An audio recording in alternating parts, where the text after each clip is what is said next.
ქართული დიზაინერების მუზა გახდა გაყინული თბილისის ზღვის ტერიტორიაზე საქორწილო კაბების ზამთრის კოლექციის ფოტოსესია მოეწყო. მოთხილამური პატარძლები და ქორწილი თოვლში ნახეთ ჩვენი სიუჟეტი თბილისის ზღვიდან.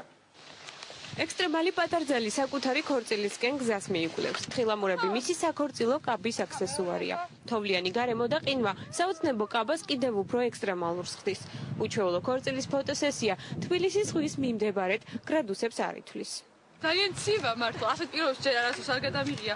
ფოტოსესია არ მქონია არასდროს და რა ვიცი, პირველად მე მგონი მაინც ცივა, მაგრამ მე მგონი მაინც სასიამოვნოა. საქორწილო კაბების უჩვეულო გალერეა თოვლში კომპანია მარიგოლდმა მოაწყო. თოვლი და ყინვა გახდა მუზა დიზაინერ თამარ ნადირაძისთვის ახალი კოლექციის შესაქმნელად.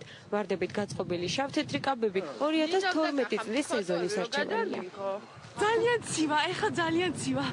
ასეთ შეშარავინ მოელოდა ამ გადაღებას.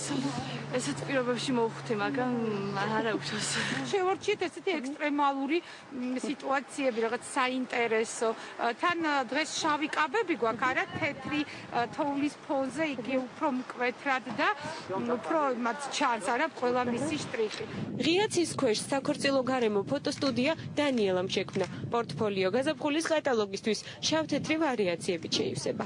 ეგეთი ზამთარი არ ქონია თბილისში, დიდი ხანია უკვე და ძალიან ლამაზი გამოდის. არასტუდიური გადაღება. ქორწილში თოვს, თუმცა პატარძალს არ ცივა. მას მინიატურული კაბა და სიყვარული ათბობს.